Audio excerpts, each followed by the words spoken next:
Welcome to this new session of Transplant International podcast. Hi, and welcome to the Transplant International podcast. I'm Nina Pilat, Deputy Editor-in-Chief of Transplant International and your host for today's episode. And I'm also delighted to welcome our co-host for today's episode, Dr. Antonio Citro. He's fellow at the Transplant International Editorial Office. And Antonio, great to have you with us. Thank you, Nina. It's a real pleasure for me to be here. Honestly, I follow this project with a really great admiration, and I'm looking forward to exploring both the science and the human history behind it. Indeed, today we will explore the limits of what is possible after lung transplantation, not just in everyday life, but in one of the most extreme environments on Earth. Exactly. And it's my pleasure to introduce our guest today, Dr. Jakob Muehlbacher. He is a general surgeon at the Medical University of Vienna, expedition doctor. He's also a researcher in the field of complement-mediated graft rejection, and he's the first author of our recently published article, What is Possible for Patients After Lung Transplantation. Jakob, he was part of an international medical expedition that took transplant recipients to the summit region of Mount Aconcagua in Argentina. And he documented what is, to our knowledge, the highest altitude ever reached by a lung transplant patient without supplemental oxygen. So, Jakob, thank you for being here today. Thank you very much for inviting and for the invitation and having me. It's a pleasure to tell you something about our great experience and our expedition to Mount Aconcagua. And I'm glad to answer your questions. Thank you, Jakob. And before we can get into the detail of the Aconcagua mission, I'd like to start with a nice breaking info about you. So can you briefly introduce yourself, your clinical background, your role in the transplant program, and how did you come to combine surgery, transplant medicine, and this important passion for high altitude and mountaineering? Yeah, thanks. By training, I'm general surgeon. But I did also my training on the ICU. And during my ICU training, I had lots of contacts with lung transplant patients. And from that time on, I was in contact with the lung transplant team in Vienna. And, some years after my rotation, I found out that, some doctors here are really interested in doing some research and doing some expeditions, and that's why we started an expedition to Mount Kilimanjaro in 2017. And I'm also a mountaineer, and I started started at the age of 6, summiting one of the highest mountains in Austria. And from then on, I was doing several mountaineer expeditions and several mountains in the Alps and also outside of Europe. And during my med school, I tried to combine medicine with high altitude knowledge and also alpine medicine. And I also did some courses on that. And I finalized, after medical school, I finalized the International Mountain Medicine certificate, and I got the diploma of International Mountain Medicine. And, and after that, I tried to combine everything, and I combined my medical training and also my hobby, and put them together. And this started, from that on, I started a really nice cooperation. And we continued with that after doing Kilimanjaro. We did Jebel Toubkal, which is the highest mountain in Morocco, in the Atlas Mountains. This was in 2019. And then I started to work as an expedition doctor on Mount Everest to, get more insight into high altitude medicine. And a few years later, Peter Jaksch, who organized the expedition to Aconcagua, asked me, maybe we could tried to bring patients after America, to be honest. And that's the reason why 2 years ago we started planning. And finally we made it to Aconcagua. And there was one patient who summited Aconcagua this year. And we're proud of him because, it's the first time a lung transplant patient summited or reached that altitude without any oxygen. Yeah. Thank you. So in your paper, there's also shown that this is clear progression from Kilimanjaro to Jebel Dubkal to Aconcagua. So the mountain's getting higher, scientific trajectory, but also a human one. And some of these patients, did you accompany them for many years? So have there been patients that have been on all 3 expeditions, or was it always like fresh patients, new patients? The one patient who summited Aconcagua this year, he participated in all of the 3 expeditions. So he's really experienced also in mountaineering in Austria. And we were lucky that he made it. And he was the only one. But we were glad, and he's from Austria also. So another point to be proud of. But the other members changed during the expedition. So since the beginning, we tried to organize the expeditions with international partners, like from Hungary, Germany, Switzerland, Denmark, Croatia, and so on. So every time we planned a new expedition, we found new cooperators and partners. And this year we had transplant patients from US, from Denmark, Croatia, Switzerland, and from Austria. That's really great. Also that you kind of share this experience with other transplant centers and patients from other countries. And this patient in particular, you have spent with him quite a lot of time, but also with all the new patients, like having just one of these experiences, you're spending a lot of time and kind of extreme experience together. Does this change the doctor-patient relationship more to being rope mates, or is it still the traditional relationship if you're back in a hospital? No, definitely changes everything. I think once you're on vacation or on an expedition with a patient, I think starting with the first day, is more, like friends or really a nice relationship. It's not patient anymore, But I think as a doctor, you always have to keep in mind what happened to them. They went through lung transplant. They went through a really hard time. And when I talked to them, they told me, or lots of them told me, that they really suffered prior to transplant. They were on oxygen.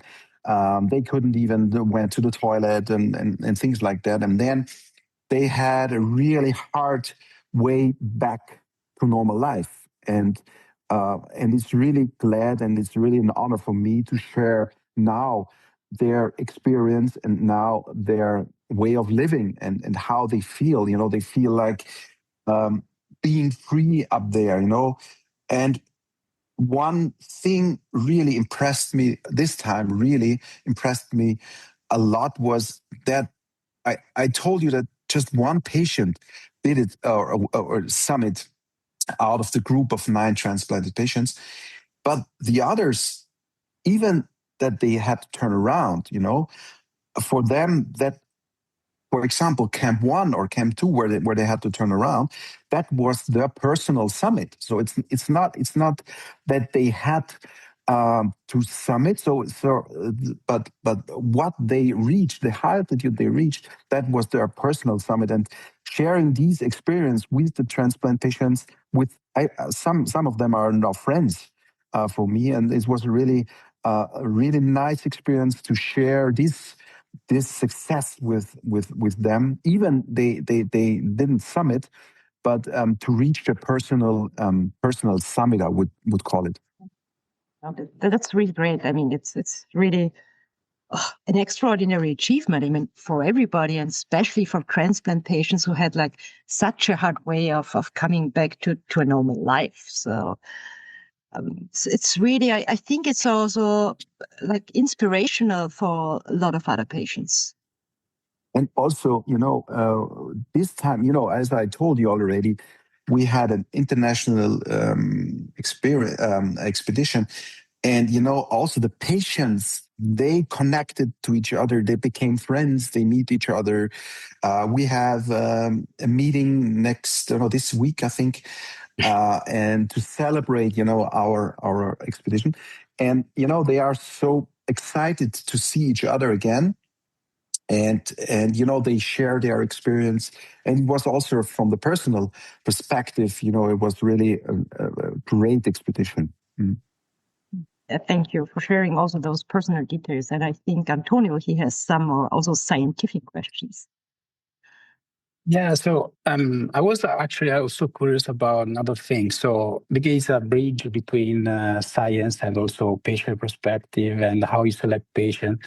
So I was thinking that there are many mountains in the world, as you mentioned. You did already a lot of experience, but there are also many ways to stress the cardiopulmonary system in different ways. So the question is, why you choose Aconcagua? That is the highest mountain in America, and is the Aconcagua mountain relevant for different aspects like altitude, weather, wind, logistic, or even from patient perspective? No, it has different properties compared to, let's say, Kilimanjaro or previous mission that you select. Yeah, it's a good question, and the thing is that I summited Aconcagua 10 years ago. So one of the reasons for choosing Aconcagua was that, I was already there. So I know all the environment. I know the trek up to the summit. I know the camps and so on. Then the second thing is that technically it's it's really an easy mountain. It's just, you do not need ropes. You do not need you need crimpins, but you do not really need an ice axe. So it's not a steep terrain. It's not. There are not dangerous crevasses, for example. There are not dangerous parts where you have to climb. So from the technical point of view, it's an easy mountain. You just have to. I would say you just have to walk to the summit. So that's the first. Another thing, then it's really good. They have built up a good emergency system there. So everything is covered. They have medical expertise there with high altitude issues. So at several camps, they have a medical checkup with doctors. And I did a course there 10 years ago where every climber is checked prior to the summit push. And this is really important because of these technical simple things, or these technical issues. I would say lots of people want to climb Aconcagua, and that's the reason why they have a high risk, or mountaineers up there have a high risk of developing high altitude related symptoms or issues like pulmonary edema and cerebral edema. And since the time they started with the medical checkups, they reduced the mortality amongst the mountaineers. So we knew that there is a good safety net up there. Then we have a helicopter. So we are able to heli patients in emergency situations down. And, it's from all of the camps. So we summited via the normal route. And, from every camp, it's really easy to descend down. So if someone would have experienced problems or high altitude related problems like pulmonary edema and cerebral edema, or maybe severe acute mountain sickness, then we were able to bring them safely down from every camp. So from camp 1, 2, 3, and there's a direct, easy way to get them down. So then we had a good partner there, Grajales Expeditions, with I think 50 years of experience there. So our main goal was to be as safe as possible, especially for the patients. So we had also a good security net up there. So we had oxygen up there at every camp. Also, during our ascent, we had oxygen available in case of emergency. So there were several reasons why we choose Aconcagua. Yeah, absolutely. And it's very important that you also organize everything to ensure the healthy status of the subject in any slope or in any situation. It's very important. And coming back also to what was mentioning by Nina, so actually your letter to the editor does not just tell an adventure story, it's also reporting the physiological data that you collect during the expedition. So in terms of numbers, the numbers in the paper were so striking. So, for example, the drop in EPA2O2 and the progressive fall in the SpO2. So, also the stable heart rate across the camps. So, how do you interpret those hemodynamic stability in the context of transplant lung patient? Yeah, this is a really interesting questions, and the evidence of lung transplant patients in altitude is really rare, and we also combined research in our expedition starting in Kilimanjaro, and what we were interesting is that we wanted to know how patients after lung transplant adapt to high altitude. So we performed at the time the lung ultrasound to see if there's a difference. And this year, we also, to maximize the security, we prepared all the participants in a hypoxic tent prior to the expedition with the idea to adapt to high altitude at home. So this is a tent. So you sleep in the tent during the night, and you have close to the tent, you have a generator producing an oxygen or an oxygen a gas with less oxygen in it. So, for example, we have now 21% oxygen in our ambient air, and you can reduce levels of oxygen within within the tent to levels of 10 or less, 10%. So the idea is like to slowly adapt at home to a high altitude, and we did that first of all to study how lung transplant,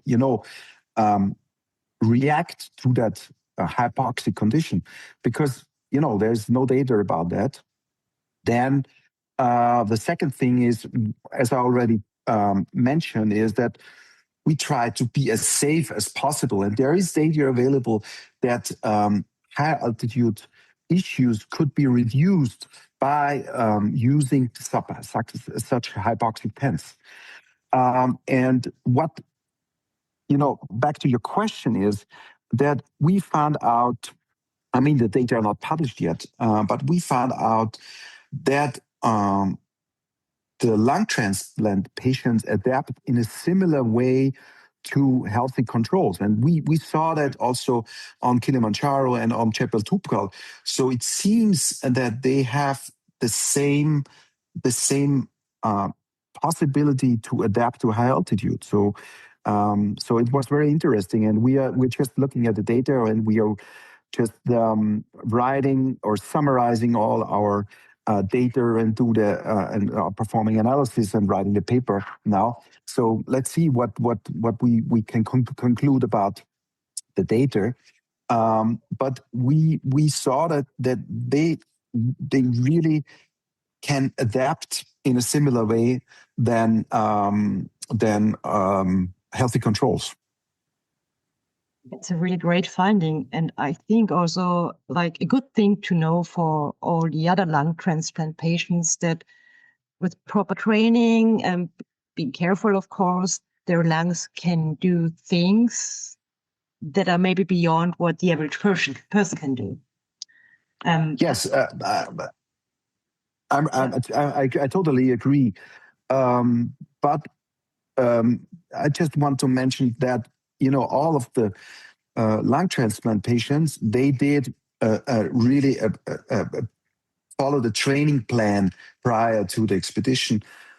And then we selected the patient based on their lung function, based on their cardiopulmonary resources. So, and that's what we also wrote in the publication is, this is not, I think such successes or such summit successes are limited to really high selected group of patients. And I think, and that's why I also mentioned at the beginning of the podcast, is that lung transplant patients, I think, or based on my experience, they are highly motivated. They experienced, really hard times in their life, and they learned how to deal with, starting from scratch, learning how to eat, how to walk, how to stand up, things like that. And this is something you need on the mountain. You have to struggle. You have to fight against your, against the cold, the wind, things like that. And it's not, sometimes it's not possible to pause or something. So you have to focus on the mountain. You have to focus on the summit, and you focus on the next step. And that's really, I'm really impressed by all the transplanted patients, because that's what makes them strong. They are so strong mentally, and I think we can learn from them, and how they, deal with things like that. Yeah, I can imagine. Also, I think everybody needs to be strong-minded who tries such a amazing thing like summiting a 7,000-meter high mountain. It's not just lung transplant patients, and I hope nobody goes up there without proper training.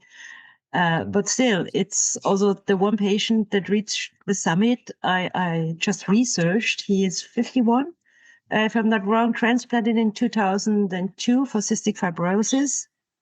And yeah, as you said, he carried his donated lung on top of the highest mountains of Americas and also to Kilimanjaro. So it's really 20 years after the transplantation.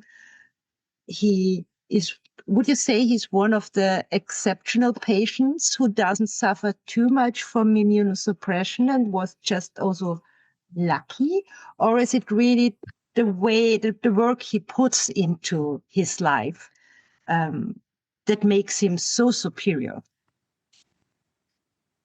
Oh, I think both. Or I mean, he's. I think it's a combination. I mean, he's really he's extraordinary, and I think his summit demonstrates that this is really a really great achievement, and as I mentioned, we checked the transplanted patients before, and he on the cardiopulmonary examination, he had a VO2 max of around 30. And when you look into literature, at least 40 are recommended for healthy mountaineers, to go up to high altitude. So it's really amazing how he did and how he performed. And he told me that it was not the limit on the mountain was not the lung, and not the oxygen, and not the feeling of do not get enough oxygen, or the difficulty in breathing. So it was a mental thing, for him, and he is also experienced in mountaineering. He's doing a lot of running and trail running also in the Austrian Alps. So he's used to suffer and I think it's I think back to back to the statement before is that his mental strength is, I think, one of the key components of this success. And also he's transplanted. He's a really stable patient, and he, as you said, he was transplanted over 25 years ago, and it's interesting that he also is really stable with his immunosuppression. I mean, on Chapel Tupkal, we also did an investigation on TTV levels, so tenovirus, and we also looked at the immunosuppression levels of the transplanted patients, and we saw that TTV levels were stable, and also immunosuppressive levels were stable, even they were exposed to high altitude, to low oxygen levels, to ultraviolet radiation. So all the things we know that can have an influence on the immune system, and we saw even if Mount Chipol is not that high, but even during that expedition, we could not find any change in the level of immunosuppressive levels, and so we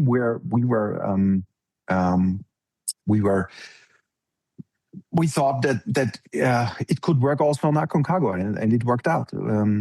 But I think it's really this success, I would say, is really limited to a highly selected group of individuals, I would say. Yes, of course. And I mean, every patient is unique, every transplant is unique. But what I get or want to bring to the broader audience from this story is that all those little things, like maybe prehabilitation, rehabilitation, it's so many things that are so important for the quality of life of these patients, and not just the surgery and the immunosuppression level. So it's so much more things that they can also contribute for having a really qualitative life and doing amazing things. It must not need to be to climb a really high mountain, but some patients would really benefit from having an increased quality in everyday life. Yeah. That's really an important point, and I think we saw, especially after COVID in Austria, for example, we saw that more people are going to the Alps, to the mountains. So I think it's for lots of people, it's important to enjoy nature, to join expeditions, to go outside, and I think. It's also for transplanted patients, it's really important to come back to their normal life afterwards. And what we showed is that they can do it. They can make it, and they can come back maybe to things they've done before that. And we had some participants who ran marathons before the transplant. I mean, years before. But I think with rehabilitation and with the guidance and with a lot of other things, physiotherapy and so on, I think they can come back and live their normal life again. And I have honestly one last question that is much more related to your emotional, maybe it's too personal, but I think it's relevant also to close the story. So if you have to describe the emotional impact for the team, how you would have to describe it? And if you want to pick something that can describe your personal experience instead of the team, as a surgeon, as a doctor, and your relation with the team, what you want to pick? Really, I think every time we did an expedition, we we started to develop a team during the expedition. So you meet, at the airport, you meet someone you have never seen before, maybe because he's or she's from the US or from Switzerland or wherever. And every time we developed a team, and that is a really impressive thing. And people they find together, they form smaller teams. You have to sleep in a tent, you have to share personal issues, and as soon as we reach the higher camps, you have to share a tent with maybe with a patient or with someone you have never met before. So it's everything on the expedition, it goes into personal things, and I think this is also wonderful to see how a team develops over time. I mean, this was also the case now on Aconcagua. And as I mentioned already, we have a meeting with all the patients this week, and we have a WhatsApp group, and everybody's excited to meet each other again, to see, to discuss, and to laugh about what happened, maybe to talk about the experiences. And so it's really, really, really a nice thing. And from my personal highlight, I would say, was I was on the summit push with the lung transplant patient who summit, Haley. And, it was at 6:05 something. It was in the morning, after sunrise. It was really, really cold night. So we started at, I think, 3, 4 in the morning. And, he was really exhausted. He was sitting down, and the guides helped him to put on the crampons. And I went to him, and I saw his lips, blue lips. He was really exhausted.